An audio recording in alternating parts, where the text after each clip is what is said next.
कार्यक्रमतिर प्रवेश गर्न गइरहेका छौँ।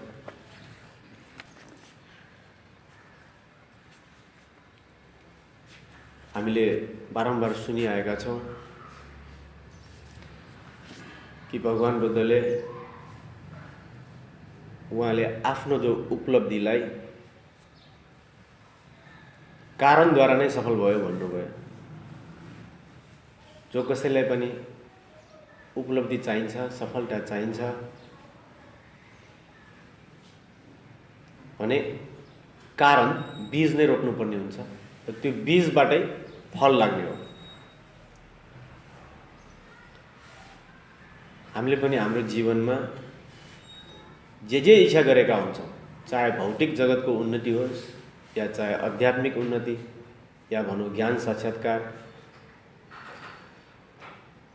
जुनसुकै चिज हामीलाई प्राप्त गर्नु छ भने पनि त्यसको लागि आफै हामी मेहनत गरेर बीज रोपन गर्नुपर्ने हुन्छ।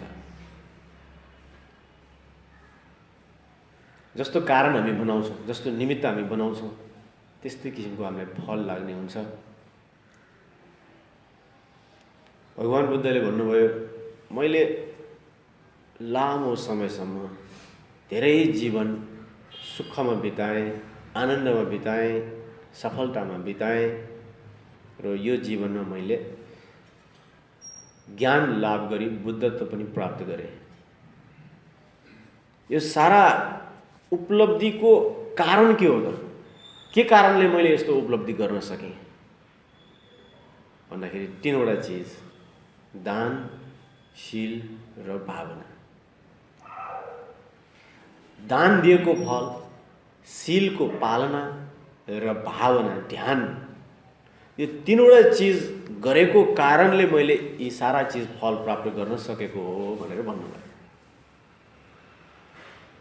त्यसको मतलब हामीलाई पनि दान दिन नचुक, शील पालन गर्न नछोड, ध्यान भावना गर्न नछोड भन्नुभएको हो। यदि हामीलाई पनि जीवन सफलता चाहिएको छ भने, आनन्द चाहिएको छ भने, शान्ति चाहिएको छ भने, सुख चाहिएको छ भने हामीले पनि यो तीनवटा अभ्यासलाई निरन्तर गर्नुपर्छ। एक दिन गरेर हुँदैन, एकपटक गरेर हुँदैन, बार बार निरन्तर गर्नु पर्दछ। दानको विषयमा भगवान बुद्धले भन्नुभयो, यदि मैले देखे जस्तै तिमीहरूले देखेको भए, जब खाना खान्छौँ, खाने बेलामा आफूले खान अगाडि अरूलाई नखुवाइकन खाँदैन थियो होला भन्नुभएको छ कि उहाँ। हामीलाई केही खाना प्राप्त भयो, कसैले खुवायो, घरमै खाना लाग्यो, त्यो खान अगाडि आफूले तुरुन्तै खाइहाल्ने होइन कि त्यो खाना जुन प्राप्त भएको छ, आफू मात्र नखाई चराचुरुङ्गीलाई होस् या आफ्नो मरेर गइसकेको पितृहरूलाई होस् या गरिब दुखीहरूको लागि केही भाग छुट्याउने, खाना पकाउने बेलादेखिको सुरु गर्न सकिन्छ। जो गृहिणीहरू हुनुहुन्छ, खाना पकाउनु अगाडि नै जुन खाना चामल राखिन्छ त्यसको अलिकति भाग निकालेर यो चराचुरुङ्गीको लागि, यो वृद्धाश्रममा दान गर्नको लागि, यो अनाथालयमा दान गर्नको लागि, त्यहीँबाट नै हामी सुरुवात गर्न सक्छौँ। आफू खानु अगाडि अरूलाई खुवाउने। बुद्धले भन्नुभयो, मैले जुन देखेछु, उहाँले त देखेको हो, हामीले त कुरा मात्र गरिरहेछौँ। मैले जस्तै तिमीले देखेको भए खाना अगाडि पहिला खुवाउँथ्यौ अरूलाई। खाना खानुमा पनि कतिको रिफ्लेक्सन, कतिको हामीले विचार गर्नुपर्छ भन्दाखेरि त्यो खाना मैले जुन खान पाएको छु, के कारणले खान पाएँ भन्दाखेरि धेरै किसानहरूले, धेरै व्यापारीहरूले, घरमा पकाउनेहरूले, ल्याउनेहरूले धेरैको मेहनत परेर अनि बल्ल हामीले त्यो खाना खान पाएका हुन्छौँ। अनि सबैप्रति कृतज्ञताको भावना। मैले यो खाना त्यसै खान पाएको होइन, मैले काम गरेर मात्र खान पाउने होइन, मैले पैसा पो कमाएँ, खाना त मैले कमाएको होइन नि, पैसा तिरेर त मैले खाएँ, तर पैसा जति नै भए पनि यदि उत्पादन त्यहाँ कसैले नगरेको भए, यदि किसानले त्यो चामल उत्पादन नगरिदिएको भए कहाँबाट खाने? पैसा मात्र खाएर त खान त हुन्न। त्यसैले पैसै तिरेर खाएको भए पनि जसले त्यो खाना उत्पादन गर्यो ऊप्रति कृतज्ञताको भावना हुनुपर्छ। उत्पादन मात्र गरेर भएन, व्यापारीहरूले ढुवानी गरेर ट्रान्सपोर्टेसनबाट पैसै तिरेर व्यापारीले बेच्छन् तापनि व्यापारीहरूले हाम्रो घर आँगनसम्म नल्याइदिएको भए हामी कसरी खान पाउँथ्यौँ? घरैमा चामल आइसके पनि घरको आमाहरूले, दिदीबहिनीहरूले विशेष गरी पकाउनुहुन्छ, उहाँहरूले नपकाएको भए हामी कसरी खान पाउँथ्यौँ? हामी खानको लागि आफू कहाँबाट आएको छ? आमा बुवाबाट आएको छ। आमा बुवा नै यदि जन्म नै नदिए भए हामी कसरी खान पाउँथ्यौँ? हेर्नुहोस्, एउटा चिज घट्नलाई हामी यसरी हेर्न सक्छौँ। यो घरमा बसेर खानु पाइरहेको छौँ, घर कसले बनाइदियो? इन्जिनियरले। यो घर कहाँ उठेको छ? यो पृथ्वी माताको जमिनमाथि। हेर्नुहोस्, यसरी विचार विमर्श चिन्तन मनन गर्दै गयो भने त त्यो एक छाक खान लागेको त्यो प्लेट कसले बनायो? त्यो पानी कसले ल्यायो? एउटा एउटा चिज, ओहो, सबैप्रति धन्यवाद। त्यसपछि आफ्नो प्रति फेरि स्वास्थ्यप्रति हेर्नुहोस्, खानै खाँदाखेरि भने शरीरमा ज्वरो आएको बेला खाना खाऊ भन्यो भने रिस उठ्दा हामीलाई, स्वादै हुँदैन। भनेपछि आफू स्वस्थ हुन सकेकोमा पनि फेरि कसरी म स्वस्थ हुन सकेँ, स्वस्थ जीवन पाएको छु, त्यो प्रति पनि हामीले चाहिँ विचार गर्नुपर्ने। यी सारा चिजबाट अनि बल्ल हामीले चाहिँ धन्यवाद दिँदै, ओहो मैले यो खाना पाएँ, सबैको कारणले तपाईँहरू सबैको जय होस्, मङ्गल होस्, धन्यवाद छ। यो खाएको खाना पनि के को लागि? मेरो स्वादको लागि होइन। फेरि हेर्नुहोस्, यो खाना म मोटाउन खाइरहेको छैन। यो खाना किन खाइरहेको छु भने यो खाएर मेरो जीवन रक्षा होस्, म स्वस्थ हुन सकौँ, र मेरो जीवन रक्षा भइसकेपछि म स्वस्थ भएर यो समाजप्रति मैले चाहिँ कर्तव्य पुरा गर्न सक्छु, मेरो परिवारप्रतिको कर्तव्य पुरा गर्न सक्छु। त्यसैले खाना भनेको रागबस खाने होइन, मिठोको लागि खाने होइन, जीवन जिउने खानको लागि होइन, खाने जिउनको लागि। त्यो चाहिँ हामीले ख्याल गर्न सक्यो भने एकदमै उचित हुन्छ। खानको लागि जिउने होइन, खाने भनेको जिउनको लागि। त्यसैले बुद्धको शिष्यहरू एक छाक मात्र खानेसम्म पनि पुग्नु भयो, किनभने ध्यानीहरूलाई धेरै खानु पर्दैन, उहाँहरूको वर्क लोड पनि त्यति धेरै हुँदैन। जसले अब दिनभरि सिमेन्ट 50-50 किलोको सिमेन्ट दिनभरि बोकेको होस्, उहाँहरूको लागि त एक माना खाना पनि खानुपर्छ।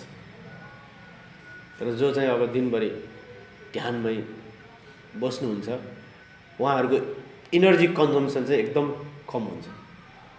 केही पनि नगरिकन बसे तापनि खानु चाहिँ पर्छ हामीलाई, किनभने हिट प्रडक्सनमा पनि हाम्रो कति खर्च भइरहेको हुन्छ कि, मतलब यतिकै बसिरहेको छ, जिउ तताउनलाई पनि मेटाबोलिजम हाम्रो शरीरमा प्रक्रियाहरू चलिरहेको हुन्छ, जसको कारणले हामीले खानुपर्छ। त्यसैले के पनि नगरेर मान्छे सुती मात्र बसिया छ भने, सुतीमा मात्र रहेछ, प्यारालाइसिस भएर ठला परेको लागि पनि खुवाउनुपर्छ, किनभने त्यो बेसिक रिक्वायरमेन्ट्स चाहिँ हाम्रो शरीरमा त्यो चाहिँ हुन्छ, आधारभूत आवश्यकता चाहिँ हुन्छ। त्यो भए तापनि बाँकी भनेको आफ्नो शरीर रक्षाको लागि हामीले चाहिँ ठिक्क किसिमले चाहिँ खाने। धेरै खाएर अब 5 जनाले खानु पुग्यो नि एकैजनामा जाने भयो। अहिले त स्कार्सिटी छ। हेर्नुहोस्, अहिले वर्ल्डको प्रब्लम हेर्ने हो भने सोमालियाको कहाँको मान्छेहरू हेर्दाखेरि त हामीलाई यस्तो दयनीय लाग्छ। अस्ति एउटा चाहिँ के देखायो भन्दाखेरि माटोको केक बनाएर खाइरहेछ मान्छेहरू। कस्तो होला? माटोलाई चाहिँ रिफाइन गर्दै गर्दै पेस्ट बनाएर त्यसलाई केक जस्तो बनाएर तताएर अनि त्यो खाइरहेछ, चपाइरहेछ, त्यसबाट केही इनर्जी आउँछ कि भनेर। त्यस्तो ठाउँ पनि छ। हामी त स्वर्ग जस्तो मरेर गएपछि स्वर्ग जाने कुरा नगरौँ, हामी त स्वर्गमै छौँ। अहिले हामी खानमा पनि समस्या छैन, लाउनुमा समस्या छैन, हिँडुल गर्नमा समस्या छैन, देवमय जीवन हामीले जिइरहेछौँ। त हाम्रो के विचार हुनु पऱ्यो भन्दाखेरि हामीभन्दा एकदम निकृष्ट, एकदम दुःखदायी, एकदम दरिद्र जीवन जिउनेहरू संसारमा छन्। उहाँहरूको लागि पनि हामी केही बचाउन सक्छौँ कि, उहाँहरूको लागि पनि हामी केही दिन सक्छौँ कि। त्यसैले बुद्धको करुणा हेर्नुहोस्, म खान अगाडि अरूलाई नखुवाइकन खाँदिनँ, किनभने मैले देखेको जस्तो तिमीले देखेको भए त्यो खान सक्दैनथ्यौ भनेर उहाँले इभिडेन्स बेस आफूले देखेको आधारमा उहाँले भन्नुभयो। त्यति मात्र भन्नु भएन, मैले जुन देखेको जस्तो तिमीले देखेको भए खाइरहेको खाना पनि अन्तिम जो बाँकी रहन्छ नि त्यो पनि नखाइकन आफूलाई मिठो लागिरहेछ, स्वाद लागिरहेछ, खाउँ जस्तो लागिरहेछ, तर पनि त्यो लास्ट भाग चाहिँ मलाई मिठो लागेछ। तर यो फेरि चराचुरुङ्गी कुकुरहरू पनि वेट गरिरहेछन् हेर्नुहोस् खान। तपाईँ हामी भोज गर्छौँ ठाउँ ठाउँमा, मान्छेहरू त खान्छन्, तर त्यहाँ कुकुरहरू बिरालोहरू पनि वेट गरिरहेको हुन्छन् कि हामी पनि खान पाउँछौँ कि भनेर। सबैले स्वाहा गरेर खाइदिने उनीहरू त रुन्छन् नि, के पनि छैन, हामीलाई त के पनि बचाइदिएन। अलिअलि बचेको पनि फेरि कन्टेनरमा फालिदिन्छौँ आजकल, हुँदाखेरि त उनीहरू त रित्तै भयो। भगवान् बुद्धले भन्नुहुन्छ मैले जस्तो तिमीहरूले देखेको भए खाइरहेछ, मिठो लागिरहेछ, तर वरिपरि हेरेर बाँकी रहेको खुवाउँथ्यो होला। यो चलन संस्कार हामीमा छ, संस्कृति छ। नेवारहरूको संस्कृति के छ, बिफोर वी इट होइन, हामीले खानु अगाडि अलिकति निकालेर देउतालाई चढाउने, पितृलाई चढाउने, त्यो त गर्छौँ। बुद्धको शिक्षामा त्यो छ। फेरि लास्टमा विशेष गरी ख्य भयो भनेर खानु गयो भनेको अब कुनै जङ्गलमा या कुनै ठाउँमा हामी पिकनिक सिकनिक जान्छौँ भने एक भाग छुटाउनुपर्छ क्या। त्यहाँ कोही मान्छे छैन तर पनि छुटाउनुपर्छ। त्यहाँ वन देउता हुन सक्छन् या त्यहाँको चराचुरुङ्गीलाई या जन्तुहरूलाई नै होस् छुटाउँछ। र लास्टमा खाइसकेपछि लास्ट चाहिँ पुरै खानु हुँदैन है, अलिकति छोड्नुपर्छ भन्ने छ कि। फेरि हुन त अब आजकलको फेरि यो दुईवटा जहिले पनि सँगसँगै आउँछ क्या। खाना फाल्नु हुँदैन है, फाल्यो भने पाप लाग्छ भन्ने पनि छ फेरि। तर त्यो फालेको भए पाप लाग्थ्यो, नफालिकन अरूलाई खुवाएको भए चाहिँ फेरि धर्म लाग्छ। हेर्नुहोस् कसैको बानी हुन्छ कि एउटा भएसम्म खाइदिने, अनि प्रशंसा पनि हुन्छ, ओहो कस्तो राम्रो है, फाल्नु त राम्रो होइन, सबै खाँदो रहेछ, त्यो त राम्रै हो, तर अरूको लागि नबजाएको फेरि नराम्रो हो क्या। भनेपछि वस्तु स्थितिले, वातावरणले के राम्रो के नराम्रो भन्ने फरक बनाउँछ। त्यो भगवान् बुद्ध भन्नुहुन्छ मैले जस्तै तिमीहरूले देखेको भए खाइरहेको अन्तिम गाँस पनि नखाइकन अरूलाई खुवाउँथ्यो। दानको यति महत्त्व छ। दानले 4 चिज बढ्छ। हेर्नुहोस् अस्ति हामीले एउटा धर्मपदको प्रसङ्ग यहाँ कुरा गऱ्यौँ। दान दिएर के हुन्छ भन्दाखेरि 4 चिज बढ्छ। नम्बर 1 आयु बढ्छ, जसले दान दिन्छ उसको आयु बढ्छ।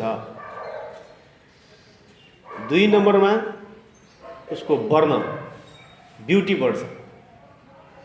3 नम्बरमा उसको सुख बढ्छ। 4 नम्बरमा उसको बल बढ्छ। यो 4वटा चिज दान दिएको मान्छेलाई प्राप्त हुन्छ। दान दिएर आयु बढ्छ। किन हामी कसैलाई केही दान दियौँ, उसलाई खुवायौँ भने उसको लाइफ लङ हुने भयो नि त। नखाएपछि त मान्छे मर्छ नि, खाएपछि आयु लामो हुन्छ कि हुँदैन। जे कारण रूपे त्यही फल आउने भन्ने कुरा हामीले बुझिसक्यौँ। त कसैलाई खुवाउनुको मतलब उसको आयु लम्ब्याइरहेछौँ, अरूको आयु लम्ब्याएपछि आफ्नो आयु लामो हुन्छ। त्यसैले लङ्गेटिभिटी आयु चाहिँ बढ्छ। त्यसपछि खाएन भने हाम्रो शरीर कस्तो कुरूप भएर जान्छ। हेर्नुहोस् हामी दुब्लायो भने राम्ररी खाए छैन कि क्या हो भनेर भन्छौँ नि। राम्रोसँग खायो भने त्यो अन्नले नै शरीरलाई पुष्ट बनाइदिन्छ, स्वस्थ बनाइदिन्छ र सौन्दर्य पनि वृद्धि गरिदिन्छ। त्यसैले जसले दान गर्छ, अन्नदान खाना दान गरेको चाहिँ के बढ्छ, ब्युटिनेस पनि बढ्छ, ब्युटिफुल भएर आउँछ। हेर्नुहोस् 3 नम्बरमा सुख बढ्छ। तपाईँ हामीले भोकाइरहेछौँ, कसैले के खुवायो भने के आनन्दको अनुभूति हुन्छ कि आहा खानु पायो, सुख अनुभूति भयो नि। त्यसरी अरूलाई सुख अनुभूति गराएको कारणले आफूलाई पनि सुख आउँछ भने 4 नम्बरमा खाएपछि नै हामीलाई बल प्राप्त हुने हो। भगवान् बुद्ध त नखाई ध्यान बस्नुभयो।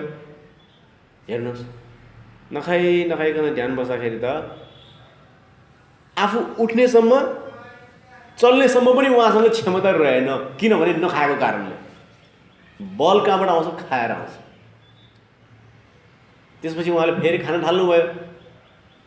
सुजाता उपासिकाले खिर दान गर्नुभयो, त्यो खाएपछि ध्यान बस्नुभयो अनि ज्ञान प्राप्त गर्नुभयो। भनेपछि खानाले के गर्छ, बल पनि वृद्धि गर्छ। त्यसै अरूको बल वृद्धि गराएको कारणले हाम्रो पनि बल वृद्धि हुन्छ। यो 4वटा चिज चाहिँ दानले प्राप्त हुन्छ। यो चाहिँ कुन दान भन्दाखेरि भोजन दानको मात्र कुरा गरेको। दान भनेको 3 किसिमको छ भनेर भगवान् बुद्धले भन्नुभयो। के दान? एउटा हुन्छ भौतिक दान, दोस्रो अभय दान, तेस्रो धर्मदान। हामीले गर्न सकिने दान भनेको 3 किसिमको हुन्छ। सबभन्दा पहिलो दान के हो भन्दाखेरि भौतिक दान। हामीले भर्खर भनेको जुन भोजन दान दिने या त्यस्तै गरेर कपडाहरू दान दिने, घर दान दिने, जग्गा दान दिने आदि आदि जे छ नि बाह्य चीज वस्तु जुन दान दिन्छ त्यसलाई भनिन्छ भौतिक दान। भौतिक दान दिएर के हुन्छ? हामीलाई भौतिक सुखै प्राप्त हुन्छ। जसलाई जे चाहिन्छ त्यही दान दिनुपर्छ। बुद्धले देख्नु भएको र हामीलाई बताउनु भएको चाहिँ त्यही हो। हामीलाई जे चाहिन्छ त्यो अरूलाई दिनुपर्ने क्या। हाम्रो उल्टो थिङ्किङ हुन्छ, मलाई यो चाहिएछ अरूले दिए हुन्छ भन्ने सोच्छ। तर सिद्धान्त के छ त? आफूलाई जे चाहिन्छ त्यो अरूलाई दिनुपर्छ। तपाईँ हामी मान सम्मान चाहन्छौँ भने अरूलाई मान सम्मान दिन सिक्नुपर्छ। तपाईँ हामी धनी हुन पैसा धेरै चाहेछौँ भने अरूलाई त्यो पैसाले सहयोग गर्न सुरु गर्नुपर्छ। तपाईँ हामी स्वस्थ हुन चाहन्छौँ भने रोगीहरूलाई औषधि दान गर्न सिक्नुपर्छ। हेर्नुहोस्, यो सबै चिज जे गर्छौँ त्यसको रिप्लाई हामीले आउने हो क्या। मतलब यो इको भन्छ नि, जस्तै अब यो खुल्ला रुममा चाहिँ मैले राम भने त्यो राम भन्ने शब्द नै फेरि ब्याक भएर कानमा आउँछ भन्छ नि। त्यसरी नै यो कर्म पनि त्यस्तै कि आफूले जे गर्यो त्यही आफूलाई रिप्लाई भएर आउँछ। अनि अर्को के हुन्छ भने मल्टिप्लाई भएर आउँछ कि गुणात्मक फल। एकचोटि राम भनेपछि यताबाट राम त्यो भिट्टामा ठोकेर आउँछ, 4-5 पटक राम सुनिन्छ। त्यसरी नै हामीले एउटा चिज दान गर्दाखेरि हामीलाई एउटा मात्र प्राप्त हुँदैन कि धेरै चिज प्राप्त हुन्छ, मल्टिप्लाई भएर प्राप्त हुन्छ। तर फेरि इच्छा गरेर दान गर्ने होइन। बुझ्ने यति हो कि दान दिएपछि फल आउँछ, तर कामना चाहिँ नगर्ने। मलाई आओस् 10 गुणा आओस् भनेर त्यसरी कामना चाहिँ गरेर दान गर्ने होइन कि जस्ट दिने काम चाहिँ गरिराखौँ। त्यो फर्काउने काम प्रकृतिलाई छोडिदिउँ, यो संसारलाई छोडिदिउँ, यो सिस्टमलाई छोडिदिउँ। त्यसमा हामीले केही गर्नु पर्दैन। मतलब अब किसानहरूलाई ल धान रोप्ने, अब त्यसमा फल लाग्छ लाग्दैन भनेर त्यहाँ 3 महिनासम्म त कुरेर बस्दैन नि। तर धान त फल त लाग्छ, रोपेपछि त्यहाँ फल लाग्छ। मलदल त बिचमा गएर गर्नुपर्छ। त्यस्तै गरेर दान दिने मात्र हाम्रो काम हो, फल इच्छा आसक्ति राख्ने हाम्रो काम होइन। फल त आउँछ हेर्नुहोस्। अब एक ठाउँमा भगवान् बुद्धले यस्तो चाहिँ प्रसङ्ग भन्नुभयो।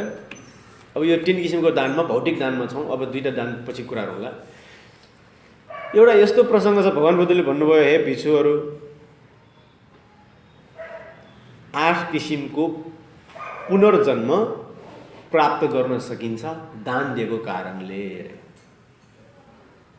दान दिएको कारणले 8 ठाउँमा गति फेरि जन्म लिने 8 किसिमको जन्म लिन सकिन्छ। हे भिक्षुहरू, कुन 8वटा हो त भन्दाखेरि भगवान् बुद्ध भन्नुहुन्छ, हे भिक्षुहरू, केही मानिसहरू दान दिन्छन्। कसलाई भन्दाखेरि भिक्षुहरूलाई, भिक्षुणीहरूलाई, ब्राह्मणहरूलाई, गुरुहरूलाई। दान त अब दानको मात्र धेरै कुराहरू हेर्नु नि, अब सकिँदैन, एकदम धेरै छ दानको प्रसङ्गहरू। कसलाई दान दिन्छ भन्दाखेरि 4 किसिमको मान्छेहरूलाई दान दिने कुरा आउँछ कि मान्छेहरूलाई मात्र 4 किसिमको प्राणी भनौँ। एउटा सर्वोत्कृष्ट दान भनेकै जो मान्छे शुद्ध छ, जो शीलवान छ, जो परकल्याणको निमित्त जीवनयापन गर्दछ, त्यस्तो मान्छेले दान गरेको फल चाहिँ असीम हुन्छ। त्यो हामी हिसाब गर्नै सक्दैनौँ। बुद्धलाई दान दिएको फलको गुण त्यो हामी गणना नै गर्न सक्दैनौँ। अरहन्तहरूलाई, ब्राह्मणहरू, मुक्त पुरुषहरूलाई, साधु सन्तहरूलाई दान दिएको फल महान हुन्छ। त्यो एक किसिमको दान हुन्छ भने दोस्रो किसिमको दान भनेको आफूलाई जन्म दिने आमा बुवा, त्यो पनि एउटा एक किसिमको दानको रूपमा लिन्छ, उहाँहरूको लागि दिने दान। 3 नम्बरको दान भनेको चाहिँ गरिब दुखी, जसले कमाउन सक्दैन, अनाथहरूलाई, त्यसै वृद्धाश्रममा गएर दान दिने, यी कुराहरू। र 4 नम्बरमा गएर चाहिँ चराचुरुङ्गीहरू, विभिन्न किसिमको चाहिँ अन्य, यो हामीले नदेखेको तर अगतिमा चाहिँ जुन रहेको हामीले नदेखेको प्राणीदेखि देखेको प्राणी अरूको निमित्त 4 किसिमको चाहिँ दानको बारेमा कुरा गरेको छ। र त्यो मध्ये सबभन्दा ठुलो दान कसलाई दिएको हुन्छ भन्दाखेरि जो चाहिँ त्यसलाई चाहिँ अब कसरी बुझ्न सकिन्छ भन्दाखेरि अस्ति एउटा उदाहरण दिएको थिएँ नि, जस्तै अब देशमा अब सबभन्दा ठुलो प्रधानमन्त्री भनौँ, राष्ट्रपति पनि ठुलो हो, तर पावरको हिसाबले प्रधानमन्त्री ठुलो छ हाम्रो देशमा। अब यो देशमा केही गर्नु छ भने, यो देशमा सकारात्मक केही चिज मेसेज कन्भे गर्नु छ भने तपाईँ हामीले मेसेज दियो भने त्यो मेसेज देशभरिको जनताहरूलाई पुग्दैन। तर प्रधानमन्त्रीले कुनै चिज केही बोल्यो, प्रधानमन्त्रीले केही चिज निर्णय गरिदियो भने त्यो सारा नेपालीको लागि त्यसले इफेक्ट गर्छ क्या। भनेको मतलब जो माथिल्लो ओहदामा पुगेको छ त्यस्तो मान्छेले गर्ने त त्यही काम हो। हामी पनि जस्तै आज यहाँ जुन प्रवचन दिइरहेछौँ नि, यो प्रवचन हामी 12-13 जना सुनिरहेछौँ। यही प्रवचन 2-3 लाख मान्छेले एकैछिन सुनाउनु पाए भए 2-3 लाख मान्छेहरू परिवर्तित हुन्थे, दान दिनेहरू निक्लिन्थे। तर हाम्रो बोली त सीमितमा मात्र छ नि, 12-13 जनामा मात्र छ नि। तर यही कुरा प्रधानमन्त्रीले बोलेको भए हेर्नुहोस्, विचार गरेर हेरौँ, हाम्रो यस्तो प्रधानमन्त्री हुन्थ्यो हप्तामा 1 घण्टा प्रवचन दिन्थ्यो। हाम्रो यस्तो प्रधानमन्त्री हुन्थ्यो कि हप्तामा 1 दिन प्रवचन दिनुहुन्थ्यो र यस्तो यस्तो कुराहरू गर्थ्यो, त नेपालीहरू कस्तो हुन्थे? तपाईँहरू इमेजिन गर्नुहोस्, परिकल्पना गर्नुहोस्। त्यसैले यो माथिको पदमा पुग्ने मान्छेहरू भनेको ज्ञानी हुनुपर्छ क्या। धेरै मान्छेलाई स्थितिमा पुर्याइदिन्छ। राम राज्य भन्थ्यो नि, राम स्वयं विष्णुको अवतार भनेर आउनुभयो। राम राजा भइसकेपछि सारा जनताहरूले अब अहिले पनि राम्रो राज्यको परिकल्पना के राम राज्य भनेर परिकल्पना गर्छन्। त्यसमा केही डिफेक्टिभ कुराहरू छन्, त्यसलाई हामी त्यति अहिले नगरौँ।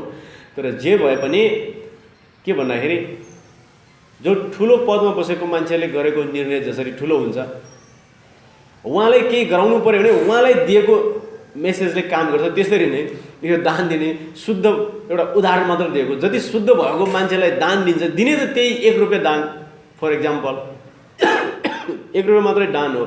तर त्यो दान चाहिँ जति शुद्ध भएकोलाई दियो त्यति त्यो मल्टिप्लाई भएर फल आउँछ भनेर भन्नुभयो। अब भगवान् बुद्ध भन्नुहुन्छ है, केही व्यक्तिहरू के गर्छन् भन्दाखेरि यस्ता ब्राह्मणहरू, भिक्षुहरू, भिक्षुणीहरूलाई खाना दान दिनुहुन्छ, पिउने पानी दान दिनुहुन्छ। हाम्रो कल्चरमा त गजब छ भने, हाम्रो कल्चरमा त गजब छ। मलाई कस्तो रमाइलो लाग्छ, विशेष गरी काठमाडौँमा बस्दाखेरि वैशाख 1 गते चाहिँ लगभग यो 2-3 वटा चाहिँ टप हिलहरू चाहिँ चढ्ने चलन छ क्या। त्यो ढिन्चो भन्छ, चन्द्रागिरी, अनि फुलचोकी डाँडा, अनि शिवपुरी डाँडा है। नागार्जुन चाहिँ अब अर्कै त्यो पूर्णिमामा जाने चलन छ।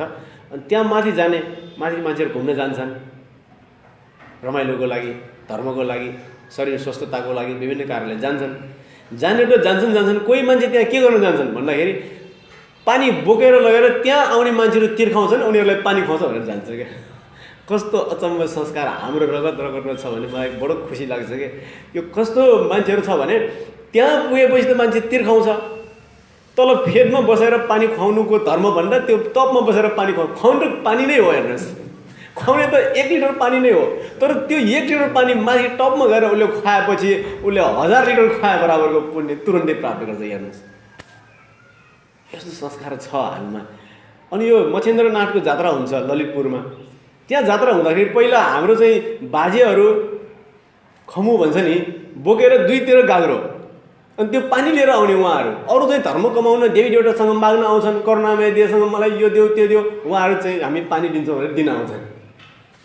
अनि त्यो करुणामय भनेको त कस्तो, त्यो ल्याउ भन्नेलाई त दिन्छ, ल्याउ नभनेको दिनेलाई त झनै दिन्छ। हेर्नुहोस्,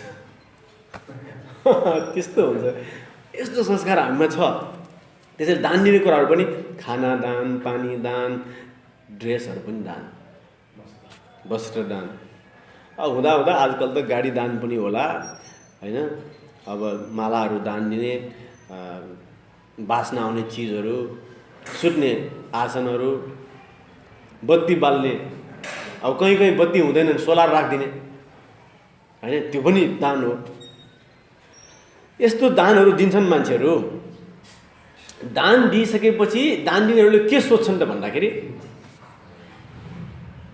मैले दान दिएको कारणले यस्तो होस् भनेर सोध्छन् रे, कि म पनि एउटा चाहिँ आर्य शीलवान व्यक्ति भएर जन्मिन पाऊँ, यो संसारमै गृहस्थमा बसेर म रमाउन पाऊँ, मेरो 5वटा इन्द्रियले सुख भोग गर्ने। हेर्नुहोस्, दान दिने चिजहरू यो पनि फेरि इम्पोर्टेन्ट छ। हामीले जे पनि दान दिन्छौँ यो 5वटा इन्द्रियलाई हुने हुन्छ कि। कुनै दान चाहिँ आँखालाई हेर्न रमाइलोको लागि दान हुन्छ, कुनै मुखलाई स्वादको लागि दान हुन्छ, कुनै कानबाट सुन्नको लागि दान हुन्छ, कुनै नाकबाट चाहिँ एउटा बास्नाको लागि दान हुन्छ भने कोही चाहिँ शरीरको आनन्दको लागि दान हुन्छ। अनि यो दान दिएको कारणले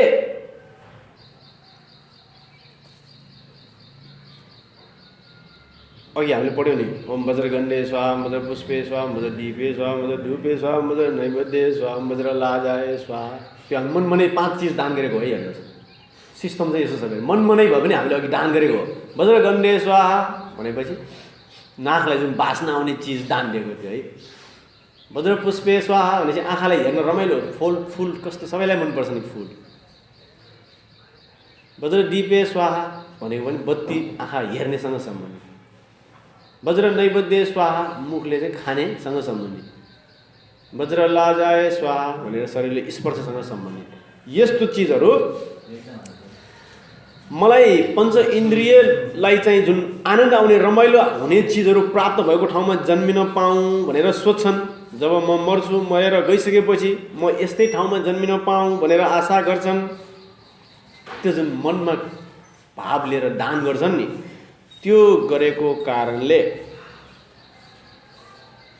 यो हुन त उसले अलिकति कमै किसिमको कामना गरे, त्योभन्दा माथिको पनि प्राप्ति हुन सक्थ्यो। तर त्यसरी कामना गरेको कारणले मरिसकेपछि ऊ चाहिँ त्यस्तै किसिमले आर्य व्यक्तिहरू ब्राह्मणहरूको बीचमा एउटा गृहस्थ भएर उसले जन्म लिन पाउँछ।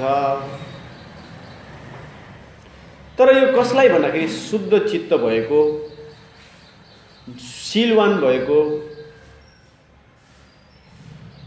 व्यक्तिलाई चाहिँ दान दिएको कारण, त्यो दान दिएको कारणले र शुद्ध भावले दान दिएको कारणले यस्तो ठाउँमा चाहिँ जीवन लिन आउँछ भनेपछि अब हामीले के बुझ्नु पर्यो त? एउटा चाहिँ दान दिएको कारणले मलाई सुख भोग गर्न पाऊँ यस्तै भौतिक संसारमा भनेर इच्छा गरेको कारणले त्यसै ठाउँमा जन्मिन आउँछ भनेको पहिलो। त्यसपछि फेरि केही मानिसहरू यस्तै दान दिन्छन्। दान दिइसकेपछि के आशा गर्छन् भन्दाखेरि मेरो आयु लामो होस्, मेरो आयु लामो होस् भनेर कामना गर्छन्। दान दिएको कारणले मेरो सौन्दर्य बढोस् भनेर कामना गर्छन्, मलाई सुख वृद्धि होस् भनेर कामना गर्छन्। जस्तै चतुर महाराजहरूको रे, चतुर महाराज भनेको मानिसहरू भन्दा माथि गइसकेपछि जो देवलोकमा फर्स्ट देवलोकमा बस्ने चतुर महाराज, 4वटा दिशामा बस्ने धृतराष्ट्र, वैश्रवण, विरूढको विरूपाक्ष भन्ने 4 जना। हामी लुम्बिनी गयो भने चाइनिज बिहारमा है, चाइनिज बिहारमा बिचमा चाहिँ लाफिङ बुद्ध राख्नु भएको छ उहाँहरूले। अनि दायाँ 2 जना बायाँ 2 जना चतुर महाराजहरू ठुल्ठुलो राख्नु भएको छ कि, किनभने लुम्बिनी हामी गएका हुन्छौँ त्यसैले एक्जाम्पल दिएको। अरू धेरै ठाउँमा गुम्बामा तपाईँहरूले आर्ट चाहिँ देख्नुहुन्छ चतुर महाराजहरू। उहाँहरू भनेको 4वटा दिशाको राजा, रक्षक, धर्मपालहरू हो, देवी देवताहरू। त्यस्तो जीवन पाऊँ भने पनि पाउँछ भन्नु हुँदै त्यसपछि ट्रायटिम्स अफ भुवनको देवताहरूको जीवन इच्छा गऱ्यो भने त्यो पनि पाउँछ, यमहरूको इच्छा गऱ्यो भने त्यो पनि पाउँछ, त्योभन्दा माथि तुषिता भुवनको इच्छा गऱ्यो भने त्यो पनि पाउँछ। त्यसपछि सृष्टि गर्न सक्ने देवता भनेको ब्रह्माहरू, सृष्टि गर्न सक्ने देवताहरू जस्तो हुन्छु भन्ने इच्छा गऱ्यो भने त्यो पनि पाउँछ। सृष्टि गर्न सहयोग गर्ने देवी देवताहरू जस्तो हुन पाऊँ भने त्यो पनि पाउँछ। उसले जस्तो मनमा चाहिँ कामना गरेर उसले दान दिन्छ त्यस्तै किसिमले चाहिँ उसले चाहिँ जीवन पाउँछ।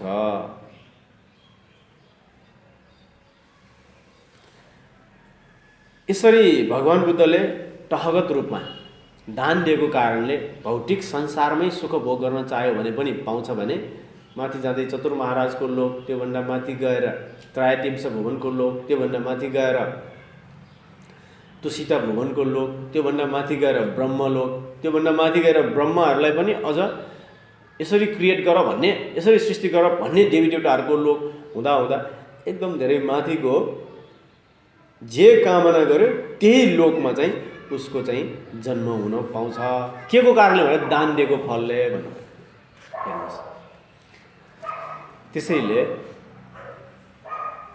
यति त उहाँले भन्नुभयो, तर त्योभन्दा माथिको कुरा हामी अघि प्रार्थना गऱ्यौँ।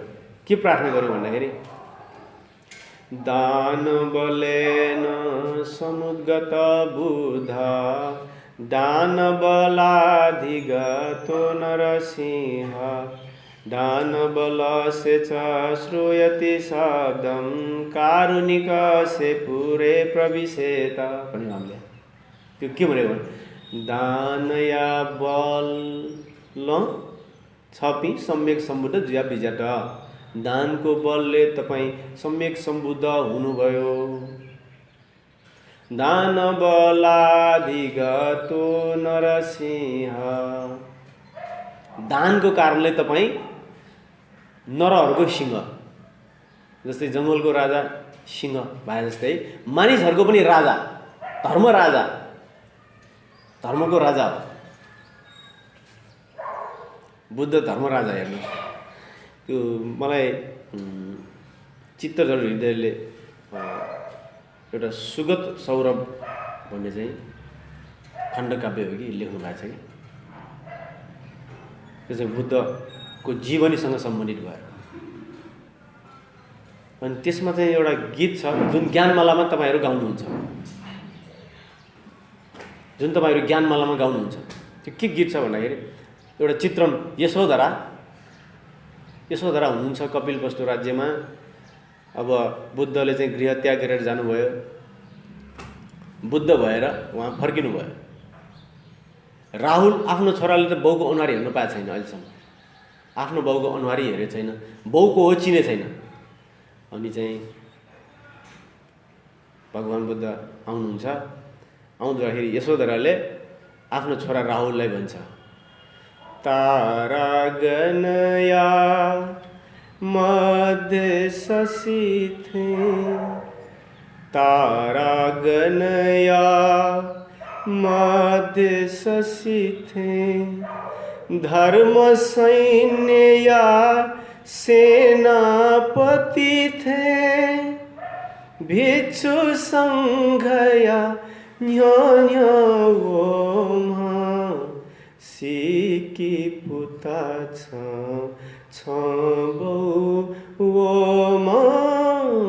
सिकी पुता भन्छ। हेर्नुहोस्, तारागण अब भिचरो लस्करै लाएर आएछ, त्यहाँ हजारौँ भिचो आउनुभएछ, तर फ्रन्टमा को छ त? तिम्रो बुवा छ भने। मानिसहरूको पनि शेर नर, मानिसहरूको सबभन्दा अग्र त्यो भिचुगण शान्त छ सबै। हेर्नुहोस्, हेर छोरा, सबै शान्त छ, सबै आनन्दित छ, सबै प्रफुल्लित छ। तपाईँ हामीलाई लाग्छ कि हामीसँग सम्पत्ति छ, हामी खुसी छौँ, त्यस्तो होइन। भिचुहरूसँग के पनि छैन तर पनि खुसी छ, खाली हो, दिनदिनै मागेर खाने हो भिक्षा, तर उहाँहरू कति शान्त छ, सुखी छ, आनन्दित छ। आनन्द सम्पत्तिले आउने होइन, पद मानले आउने होइन, आनन्द ज्ञानले आउने हो। अस्तिको बिहिबार हामीले प्रवचन गऱ्यौँ, जहिले पनि हामी ह्याप्पी बर्थडे भन्छौँ, यो ह्याप्पी भनेको के हो भनेर प्रवचन गऱ्यौँ कि अस्ति। अब रेकर्ड गरेका छौँ, युट्युबमा चाँडै हामी अपलोड गर्छौँ।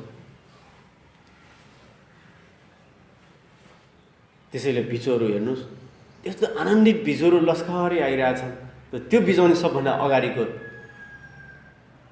जसरी जङ्गलको राजा शेर भने जस्तै मानिसहरूको राजा नरशेर बुद्ध, त्यो भनेको के दान बलाधिगतो नरसिंह। दान गरेको कारणले तपाईँ नरहरूको शेर जस्तो अग्र अवस्थामा पुग्नुभयो। दानवले सित श्रूयति शब्दम। त्यसैले दान भनेको शब्द यस्तो प्रख्यात भएर गयो कि कारुणी कैसे पुरै प्रविशेत। यो चाहिँ करुणा सहित जुन दान दिने हो। यो दानको फलले अब अघि त हामीले डेभलोपको उपलब्धि मात्र कुरा गऱ्यौँ, अब यहाँ के कुरा गरे त दानको कारणले बुद्धत्वसम्म प्राप्त हुँदो रहेछ। हेर्नुहोस्, अनि त्यसैले हामी दान दिने कुरामा पछि पर्नु भएन भने जे चाहिन्छ त्यो सबै दानले दिँदो रहेछ। हामी दिनमा चाहिँ किन हिचकिचाउने? दान दिएपछि नै हाम्रो भित्रको चित्तको लोभ नष्ट भएर जान्छ। लोभ भनेको हाम्रो एक नम्बरको शत्रु। मानिसको शत्रु भनेको तीनवटा हो। के हो भने लोभ, द्वेष र मोह। राग, द्वेष र मोह।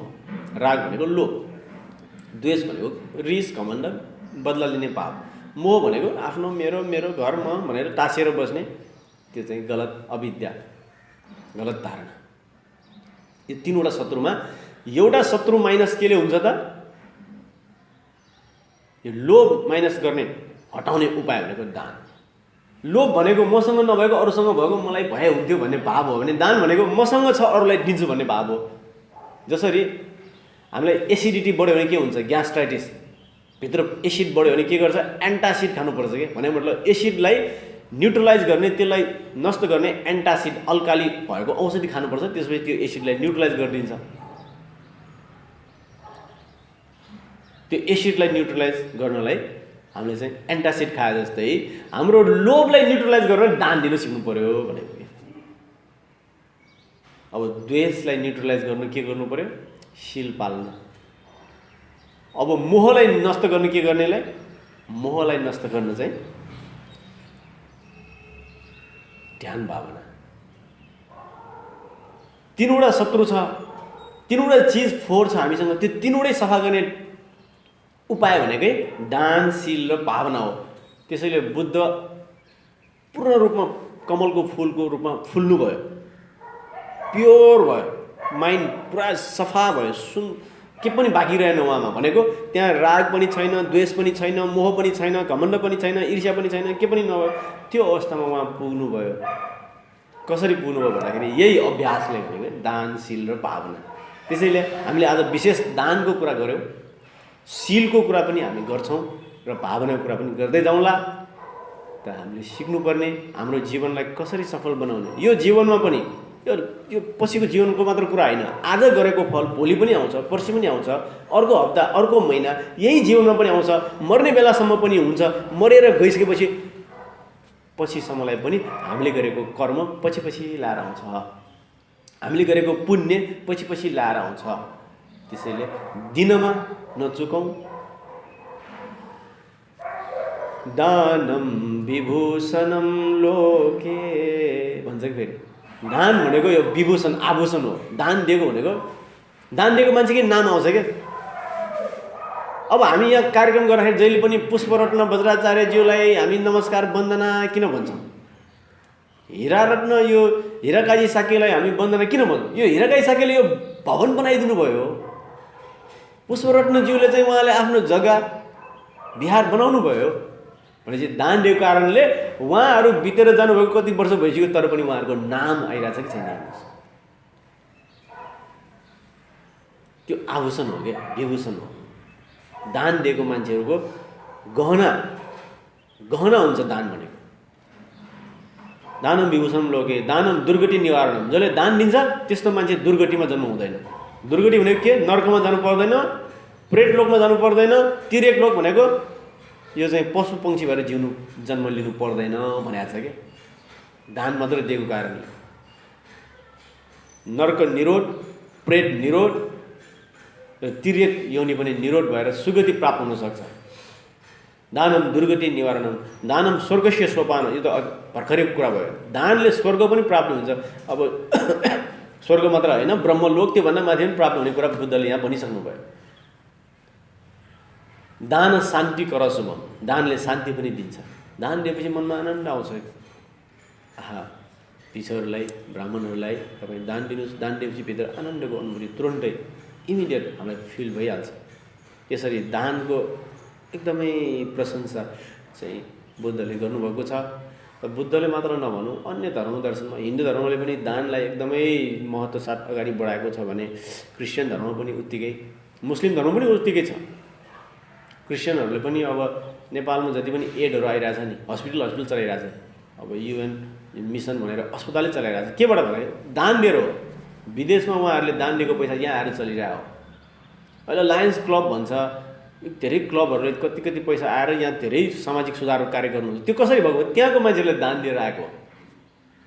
मुस्लिमहरू त वर्षमा एकपटक आफ्नो सम्पत्ति हिसाब गरेर 2.5%, 2.5% जहिले पनि दानै दिन्छ। वर्षको एकपटक हिसाब गर्छन्, सायद त्यो रोजा भएको बेला के बेला हो, उहाँहरूको एकपटक चाहिँ त्यो हिसाब गरेर कति सम्पत्ति छ, 1 लाख सम्पत्ति छ भने 2500 रुपियाँ दान कम्पलसरी। त्यो दानको चाहिँ महत्त्व सबैमा चाहिँ भनिएको छ र बुद्धले पनि विशेष रूपमा त्यो भौतिक दानको मात्र कुरा होइन। अब बुद्धकोमा चाहिँ तपाईँहरू हेर्नुभयो भने अब अघि भन्यो नि 3वटा दान हुन्छ। एउटा भौतिक दान, 2 नम्बर दान भनेको अभय दान। भौतिक दानले भौतिक सुख प्राप्त हुन्छ भने 2 नम्बर अभय दान भनेको कसैलाई केही चिजको डर छ भएछ भने त्यो डरबाट निकालिदिने, त्यो भने आयु बढ्छ भन्छ। जस्तै यो भनौँ न, कोही बाटो काटिरहेछ, उमेर अलिक बढी भइसकेको, गाडी आइरहेछ, काट्ने डर लागिरहेछ, म सक्ने हो किन गाडीले हान्छ कि, तपाईँ हामी गएर च्याप्पो समातेर पार लगाइदिउँ त, त्यसपछि अभय दान भयो। कोही बच्चाबच्चीहरू डराइरहेछ, कुकुर छ, कुकुरले टोक्ला भनेर, नडराऊ आऊ म लगिदिन्छु, कुकुरबाट बचाइदिने। अभय भनेको भयबाट रक्षा गरिदिने क्या। त्यो रक्षा गरेपछि हामीलाई पनि अभय नै प्राप्ति हुन्छ। हामीलाई 3 किसिमको भय हुन्छ।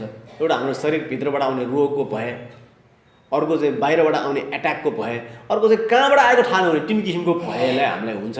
त्यो 3वटा किसिमको भय निवारण गर्नुको लागि हामी अभयलाई दान दिन सिक्नु पऱ्यो। अरूलाई अरूको डर त्रास भयहरूलाई चाहिँ निवारण गर्न सक्यो भने हामी पनि त्यो पनि एक किसिमको दान हो। भने 3 नम्बरको दान के हो त? धर्मदान। धर्मदानलाई त भगवान् बुद्धले सर्वदानम धर्मदानम जिनाति भनेको सबभन्दा ठुलो भनेको धर्मदान हो। भनौँ न कसैको अब खान पाएको छैन, ऊ गरिब छ भनेर उसलाई 1 साग खायो भने आज उसको पेट भर्छ। तर त्यो गरिबलाई लगेर काम लगाइदियो भने, होइन, उसलाई काम सिकाइदियो भने उसले त आफै आफ्नो जीवन पालन गर्न सक्छ नि। त्यसैले उसलाई सिप सिकाउनु, उसलाई ज्ञान सिकाउनु, धर्म दिनु भनेको सबभन्दा ठुलो हो। भने जस्तै धर्मदानको चाहिँ महान चाहिँ फल हुन्छ। त्यसैले तपाईँ हामीले पनि अब म चाहिँ के भन्छु भन्दाखेरि पहिला हामी बुझौँ, बुद्धको शिक्षालाई राम्रोसँग बुझेर अरूलाई पनि हामी दिनेलाई अगाडि बढ्नु पर्यो कि त्यसबाट असीम पुण्य हामीलाई प्राप्त हुन्छ। यसरी चाहिँ 3 किसिमको दान भनेपछि यो भौतिक दानको मात्र कुरा भएन। अब भौतिक दान भन्दा अभय दान ठुलो, अभय दान भन्दा धर्मदान ठुलो, त्यसरी बुझौँ। र अर्को एउटा दानको चाहिँ बुद्धले भन्नुभएको राखेर अनि आजको प्रवचन हामी सघाउँछौँ। अर्को दान भनेको 3 किसिमको दान हुन्छ भन्नुभयो। एउटा दान पारमिता, एउटा दान उपपारमिता, एउटा दान परमार्थ पारमिता। दान पारमिता भनेको चाहिँ आफूसँग भएको भौतिक चिजवस्तुहरूको दान, त्यो अघि जस्तै भयो। दान उपपारमिता भनेको आफूसँग भएको अङ्ग प्रत्यङ्गकै दान दिने क्या। जस्तै आँखा दान दिने, म मरेपछि मेरो आँखाको नानी निकालेर अरूलाई प्रत्यारोपण गरे हुन्छ भनेर दान दियो भने त्यो शरीरकै अङ्गै दान दियो नि।